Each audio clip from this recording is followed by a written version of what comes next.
Hello, and in this video we will be looking at sort of an update about the COVID-19 vaccine where I'll be giving you the latest information. We will cover topics such as how exactly the mRNA vaccine works. We'll cover that very briefly, as well as look at how it came to market so quickly and address things like safety concerns as well as debunking some myths along the way. And we will also be looking at how it's getting rolled out in the United States, and we'll sort of wrap it up by me giving you thoughts and things to sort of consider if by chance you are one of the people that are on the fence about whether or not you will go and get this vaccine. So stay tuned and let's just jump straight into it.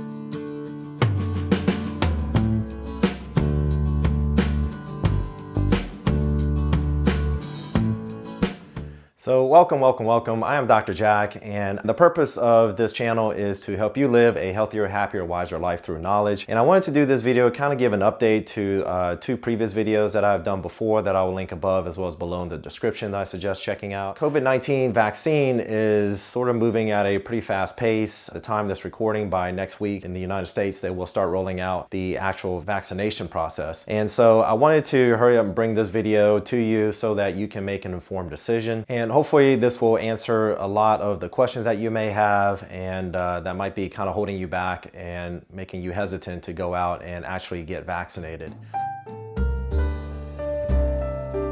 If you go on the internet, I just see so much stuff that just isn't true and is quite misleading. You know, one of them is this doctor who is a pretty big anti-vaxxer. He's pretty big against vaccines and basically touting that, oh, you know, there's like a 21% serious adverse effect and all this stuff. And please know that anytime you're hearing a lot of this information, realize that the standard clinical trials rolled out in various phases. And so a lot of the information that's being rolled out about where there was serious outcomes is coming from the phase 1 trial, where they are looking at trying to find the right dose as well as look at the safety and how to move forward to the phase 2 and phase 3 part of the clinical trial process, which is where we're at today, where if you look at the Moderna and Pfizer trials, or Pfizer BioNTech trials, there's over 70,000 participants. So all I'm saying is take all that with a grain of salt and always kind of do your research before you forward it on to somebody else. You know, I've also heard of things like, oh, this was a virus created by Bill Gates to inject nanotechnology into you that will be activated by 5G technology. And if you believe that, I don't know where to start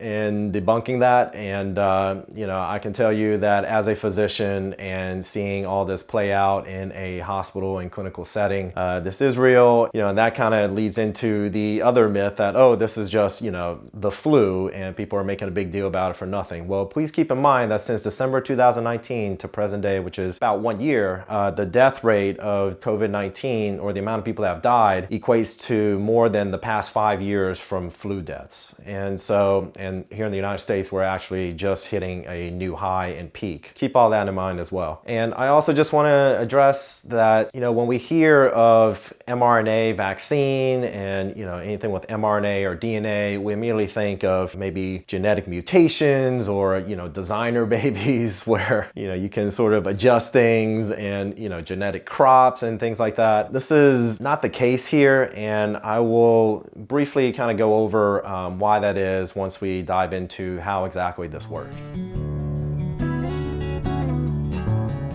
The mRNA stands for messenger RNA, basically sends a little bit of a message. And so it is single-stranded as opposed to double-stranded DNA, and it carries genetic material. When they discovered the novel coronavirus or COVID-19 in December of 2019, within a month, they actually had the entire genetic sequence, and they shipped it all around the world. They were able to isolate the little bit of the genetic code, the mRNA part within the virus that codes for a specific protein, and that protein is for the spike protein. So what is a spike protein? The spike protein, if you can imagine this being the COVID-19, spike protein are these little knobs on the outside. So imagine that this is a cell, And basically what happens is that the coronavirus comes along and uses a spike protein to attach and then ultimately get into the cell, hijack the material in there to start replicating, and then kind of bust out of there, and the process just keeps continuing. So what scientists have been able to do is take the genetic material that codes just for that spike protein.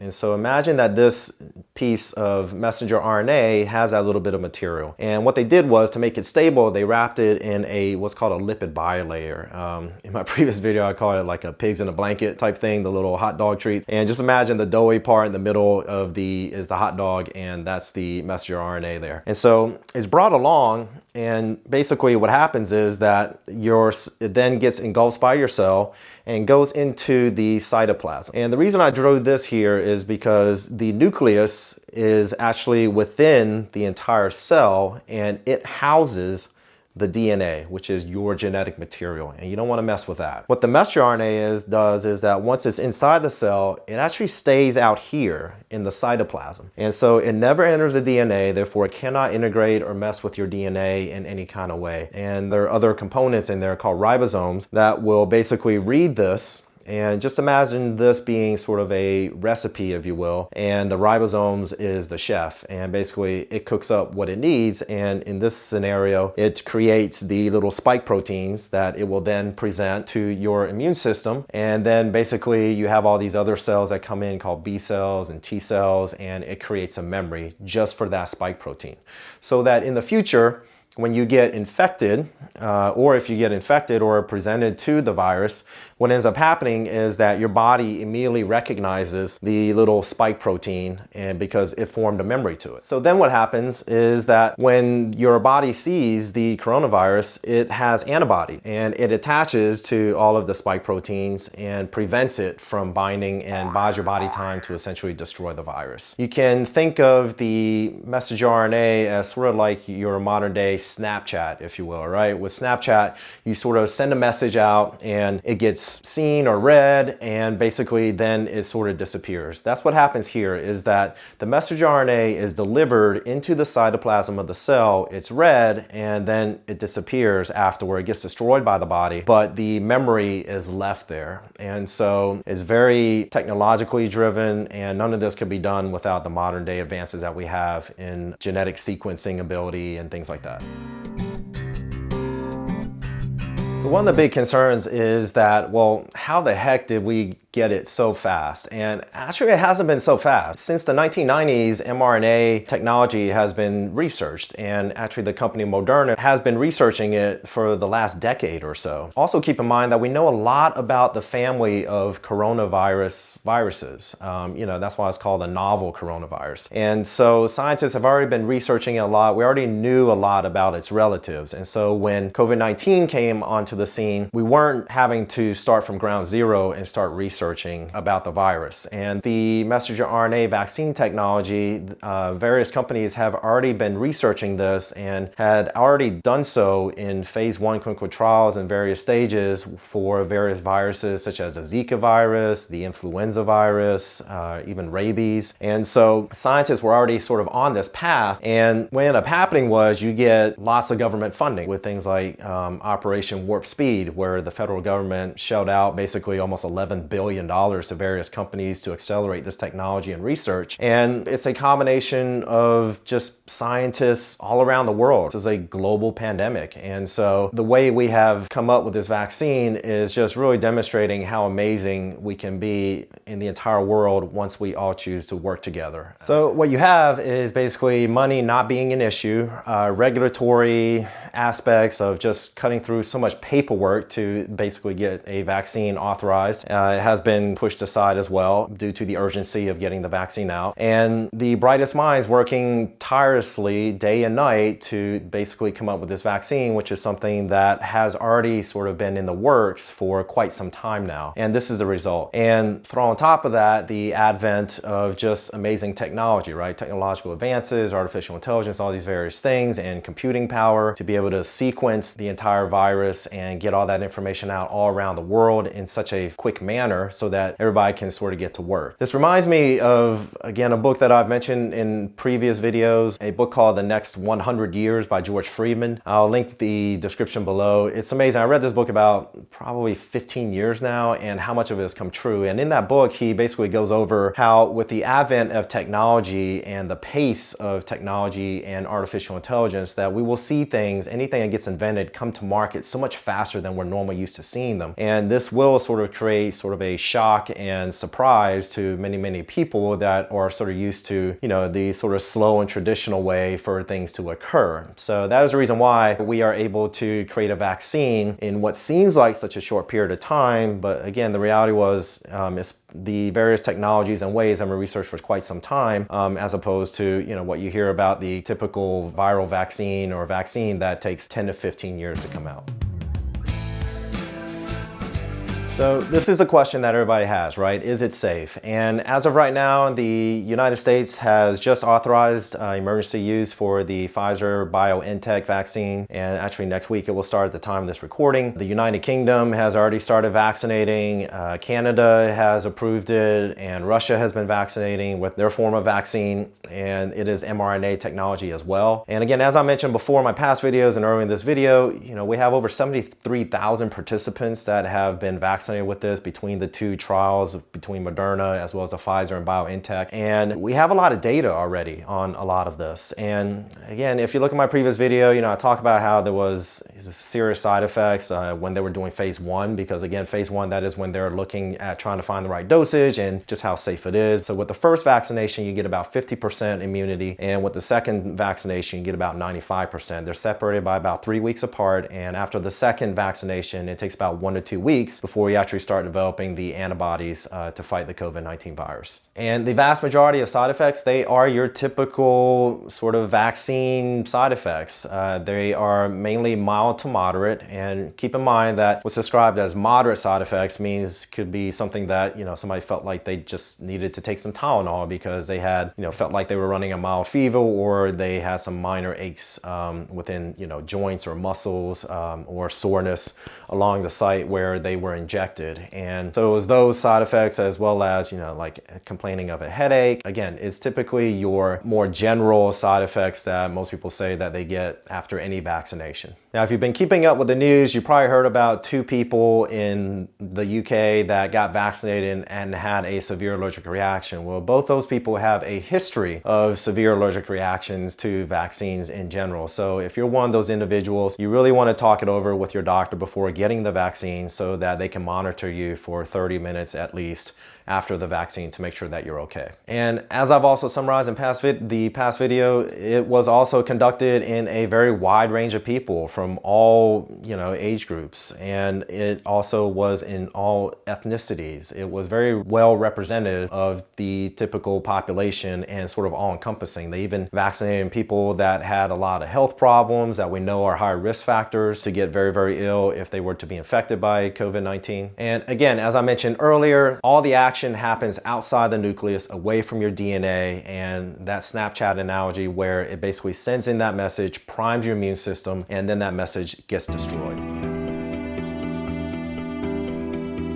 So how are they rolling it out? Well, it's coming in limited dosages at the time. They are currently going to roll it out for the frontline workers. It's the front line of the front line, if you will. People that work inside the hospitals, that say work in the emergency room, work in the ICU, or work on COVID units. You know, all that staff will get vaccinated first, and they will likely vaccinate people that want to volunteer to get it done. That's within the medical community. And then obviously it will go to the high risk in the population in regards to nursing homes and things like that. One question you may have is, well, what if you already had gotten ill from the virus? You know, what then? Should you get vaccinated? Well, you probably will not be a priority because in all likelihood you developed antibodies to it and you're okay. So you'll probably be moved to the end of the line. Also keep in mind that during these trials, during the phase 3 trials, there were people within the studies that actually had already been exposed to the virus, and they ended up doing okay after getting the vaccine as well.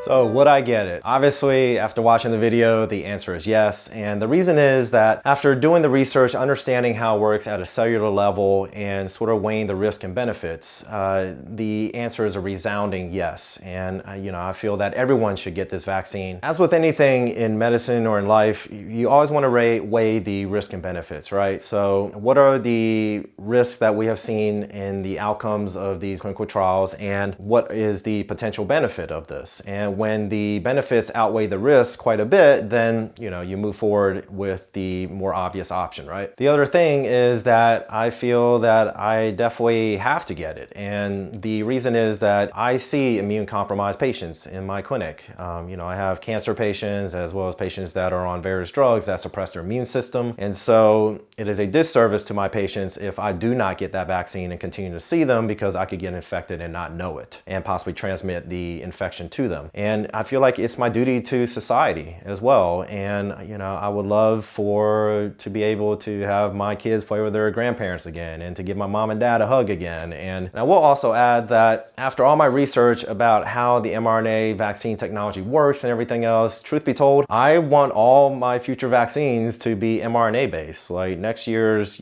flu vaccine, I would prefer that be mRNA based as well. Again, after understanding and explaining this video earlier about how exactly it works within your body and how I feel that it is extremely safe. And if after watching this entire video, you're still sort of on the fence about whether or not you're going to get vaccinated, one thing that I ask that you consider is, after understanding everything that I've explained, do you feel that your immune system would be at less risk, or that your body would be at less risk if you were to be exposed to the entire virus, as opposed to just being exposed to that little bit of the spike protein instead? And, as we know, as I'm sure that many of you heard, there are lingering effects in quite a few people after they have had the coronavirus infection. And so, again, this codes just for that little spike protein inside your body. You are not exposed to the entire virus in a dead or weakened form or anything like that, like the traditional vaccines. Would you rather take the risk of getting the actual virus and not knowing the long-term consequences, or would you rather get the vaccine that codes for that little bit of spike protein? That's a very important question to ask yourself